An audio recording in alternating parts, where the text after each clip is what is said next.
Topic चल रहा था अभी तक 11th क्लास का समुच्चय के बारे में अपने बात की और 1.1 का फर्स्ट क्वेश्चन अपने कंप्लीट कर लिया था। अब बात करते हैं सेकंड क्वेश्चन पे। अब अपने को नाम सीखना है कि ये जिसको लिख लो साथ में, बिलोंग्स टू और नॉट बिलोंग्स टू।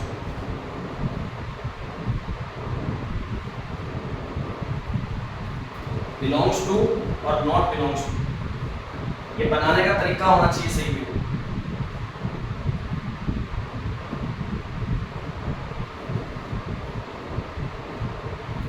नीचे लिख लो इसका उपयोग, या इसी के आगे लिख लो, चाहे लिखना चाहो तो अलग अलग लिखा है क्या नीचे करके, तो इसके आगे लिखना चाहो तो इसके आगे लिख लो या नीचे लिख लो। इसका उपयोग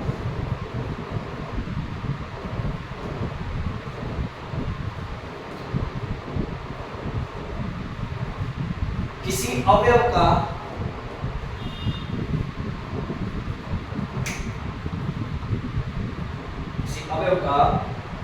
समुच्चय में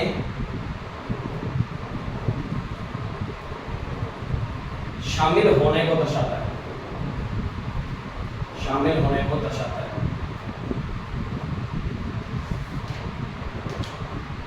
नाम से पता लग रहा है, जैसे मैं एक सेट लेता हूं, 1 2 3 और फिर मैं नीचे लिखता हूँ तो जो है एक अवयव है, ठीक है, वो बिलोंग्स कर रहा है किसमें, ठीक है। ये एग्जांपल के तौर पे लिख सकते हो।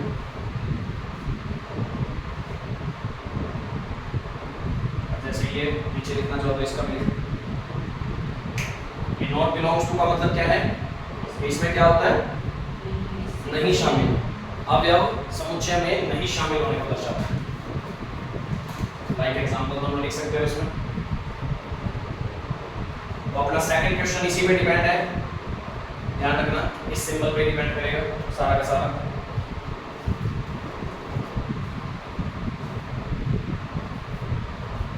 हाँ जी, एक सेट दिया हुआ है क्वेश्चन के अंदर, क्वेश्चन दे रखा है, सामने देख भी सकते हो। हाँ जी, पहले में क्या रहेगा, क्या भरे हुए हैं, भरे हुए हैं। चलो ये बताना, ये बिलोंग करेगा क्या, तो इसके अंदर कौन सा साइन आ जाएगा, बिलोंग। ये बिलोंग करेगा क्या, क्योंकि ये सेट के अंदर है ही नहीं, एलिमेंट ही नहीं है इसका, तो ये बिलोंग नहीं करेगा। इस तरीके से अपने सारे क्वेश्चन करने हैं। तो सेकंड क्वेश्चन को आप अपने आप करोगे, कर लोगे सभी में, तो प्रॉब्लम तो नहीं है, ठीक। अब इसके बाद बात करते हैं समुच्चय को लिखने के कुछ प्रकार भी होते हैं। समुच्चय के प्रकार अलग हैं और समुच्चय को लिखने के क्या प्रकार होते हैं, 2 प्रकार से समुच्चय लिखा जाता है। तो समुच्चय को लिखने के प्रकार 2 प्रकार का होता है। एक तो होता है रोस्टर रूप, रोस्टर फॉर्म, ठीक है। एक होता है समुच्चय निर्माण रूप, समुच्चय निर्माण रूप, ठीक है। वैसे एक रूप और भी होता है, एक रूप और भी होता है, पर वो हर किसी में काम नहीं आता, वो सिर्फ नंबर वाले में काम आता है, जिसको अपने अंतराल रूप भी बोलते हैं। तो अंतराल सिर्फ नंबर वाला क्वेश्चन होगा ना, जिसमें सिर्फ नंबर आने वाले हैं, कोई डिजिट नंबर है 1 2 3 4 ऐसे में आने वाला है, तब वहां रूप यूज हो जाता है, बाकी में नहीं। तो रोस्टर रूप और 2 रूप होते हैं, कौन से, समुच्चय निर्माण। अब ये रोस्टर रूप कौन सा होता है और समुच्चय निर्माण रूप कौन सा होता है। अभी तुमने बात करी थी, जैसे कि एग्जांपल लिया था, जे अक्षर से प्रारंभ होने वाले सभी महीनों का समुच्चय। अब संग्रह नहीं है ना, अब समुच्चय सीख रहे हैं। संग्रह तो तब दिया था ताकि समुच्चय की पहचान कर ले, अब समुच्चय की बात है सीधा, ठीक है। तो जे अक्षर से, अब ये तो जो दिया हुआ है, यहाँ अपने लिखने का जो तरीका होता है ना समुच्चय निर्माण के अंदर, तो यहाँ किसी भी अवयव को x से डिनोट करते हैं। तो x अवयव आएंगे हमारे समुच्चय के अंदर, और where x is equal to, ये कंडीशन होती है कि x इस तरीके के हैं, x के मान क्या क्या होंगे, j अक्षर से प्रारंभ होने वाले सारे इस महीने के मान आएंगे, ठीक है। तो इसको लिखने का तरीका ये होता है, x फिर यहाँ पर x इस प्रकार से है, इस तरीके से इसको लिखा है। ये कौन सा रूप है, समुच्चय निर्माण। अब इसी को अपने इसी में लिख देते हैं, जून, जनवरी, जुलाई। अब एक बात वो भी ध्यान रखनी है कि कोई जरूरी नहीं कि लाइन वाइज ही हो, कि जनवरी में नहीं जाए सर जुलाई बाद में लिखनी है, कि ऐसे लाइन वाइज लिखना होता है क्या? नहीं, कोई कंपल्सरी नहीं, कैसे मर्जी लिख सकते। तो ये कौन सा रूप है? रोस्टर रूप। ये कौन सा रूप है? समुच्चय निर्माण। काउंटिंग भी आ सकती है, एक एग्जांपल और लेते हैं। समुच्चय निर्माण रूप में मैं बात करता हूँ, एक्स इस तरीके का कोई दे रखा है, 2 से विभाजित संख्याएं का समुच्चय, या समुच्चय लिख रहे हैं तो फिर तो ये लिखने की जरूरत नहीं है, क्योंकि समुच्चय तो अपना बना ही दिया, ठीक है, क्योंकि समुच्चय निर्माण में ही लिख रहा हूं मैं, यहाँ पे भी फिर समुच्चय का लिखने की जरूरत नहीं है, ठीक है, जो भी, क्योंकि समुच्चय का निशान लगा ही दिया, फिर समुच्चय लिखने की जरूरत नहीं, क्योंकि समुच्चय निर्माण रूप भी तो बना रहे हैं अपने, ठीक है। तो इसमें आंसर कौन सा आएगा? रोस्टर रूप में लिखेंगे तो 2 से विभाजित ये सारे होते हैं संख्याएं। अब संख्याएं तो माइनस में भी होती है, वो सारी आएंगी, पॉइंट वाली भी होती है, वो भी आएंगी इसके अंदर, ठीक है। अब संख्याएं कौन सी है मैं लिख देता हूँ, चलो प्राकृत संख्या, तो फिर ये बात सेटिस्फाइड हो जाएगी। ये परिमित है क्या? ये समुच्चय कौन सा है?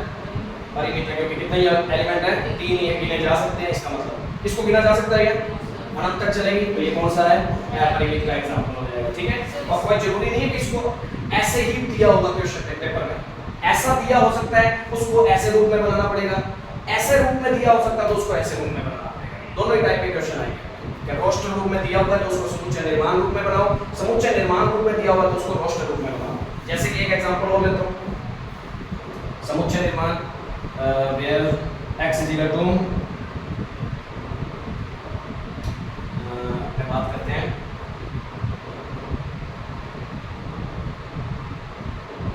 ऐसे क्वेश्चन दे दिया, x belongs to n, n मतलब नेचुरल नंबर। ये तुम्हें नंबर्स के बारे में पता होना चाहिए, नहीं पता तो इसके बारे में एक बात एक डिटेल और बता दूंगा। बाकी यदि पिछली वीडियो देखना चाहो तो देख भी सकते हो, 9th क्लास की वीडियो है, वैसे 9th क्लास की वीडियो में नंबर सिस्टम अच्छे तरीके से समझाया गया, ठीक है। बाकी फिर भी अपने बात कर लेंगे एक बार इस पे। अब नेचुरल नंबर होते हैं प्राकृत संख्याओं को बोलते हैं, तो 2 से लेकर 5 तक के बीच की संख्या, इसका मतलब क्या है? x कौन कौन होएगा? 2 से तो छोटा, 2 से तो बड़ा होगा और 5 से छोटा होगा। कौन कौन से आएंगे? 3 और 4 ही आएंगे। तो परिमित है या अपरिमित? परिमित समुच्चय, ऐसे पहचान कर लोगे। तो ये हमारा समुच्चय निर्माण रूप था, ये हमारा। तो यदि मैं इस पे बराबर लगा देता तो इसका क्या मतलब हुआ? इसका मतलब हुआ कि x का मान 5 से छोटा या उसके बराबर भी हो सकता है, मतलब इसमें की बात कौन शामिल हो जाएगा? 5 भी शामिल हो जाएगा। बात समझ आ रही है? तो यही मैं ये भी लगा देता तो फिर 2 भी शामिल हो जाएगा। बात समझ आ गई?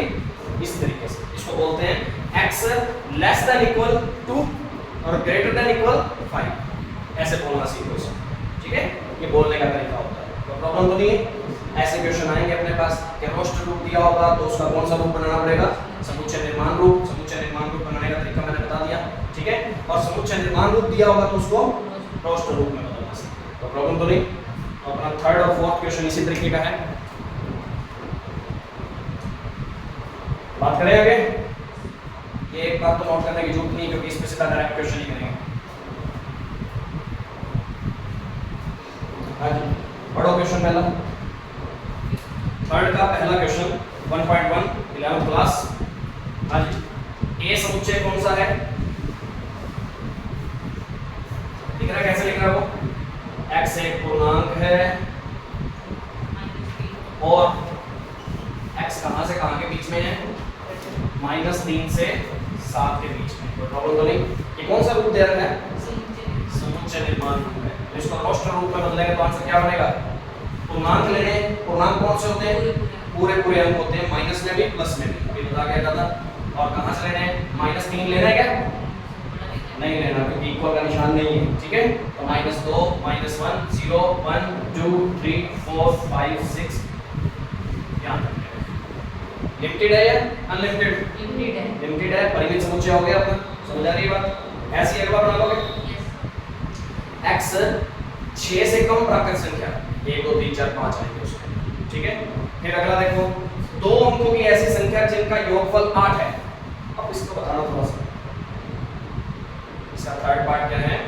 x 2 अंकों की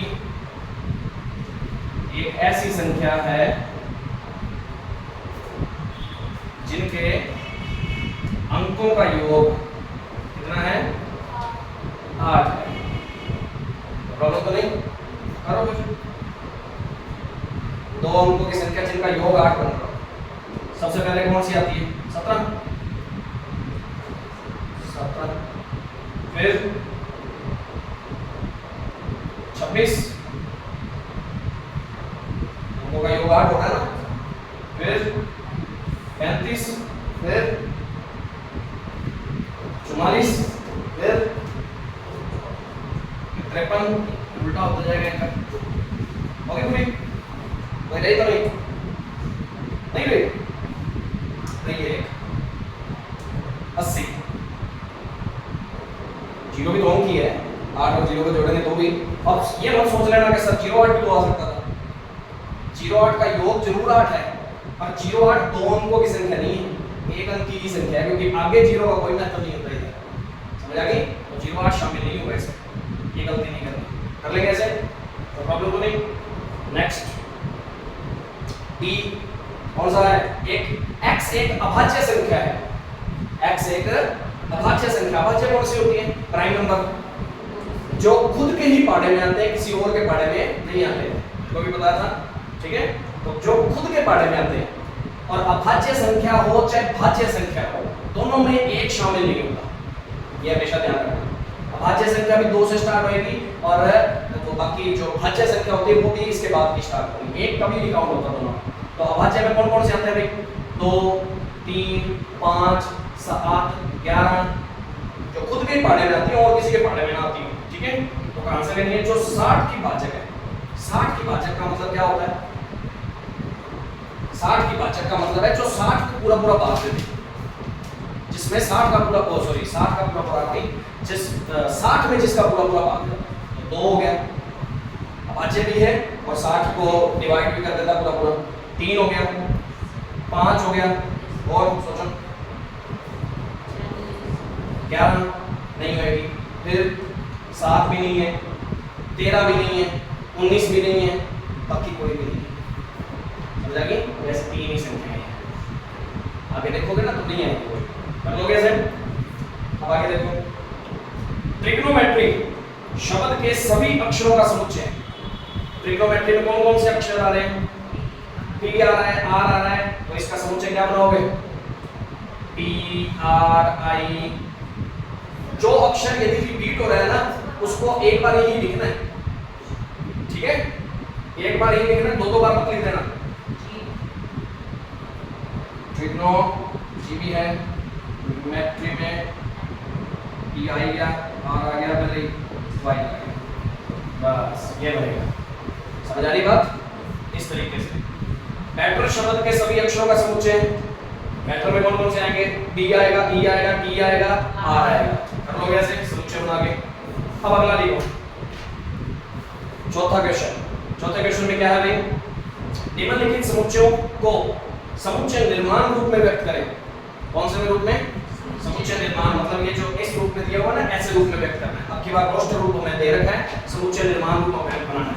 तो पहले के लिए क्या बनाओगे, 3, 6, 9, 12। तो बनाने का तरीका ये नोट करने की जरूरत है, कर लोगे इसको, नोट करना है तो देख लो, नहीं करना तो कोई प्रॉब्लम नहीं, मेरे ख्याल से तो हो जाने चाहिए, ठीक है? अभी तो इतना कोई टफ मैटर नहीं है, बाकी फिर भी ना हो तो अगले दिन आगे पूछ सकते हो।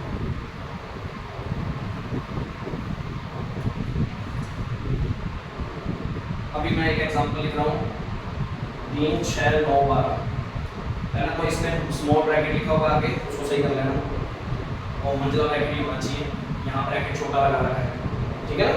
सेट है, सेट के हिसाब से लिखना है इसको। तो ए सेट है, उसको समुच्चय निर्माण में कैसे लिखूंगा, x क्या है,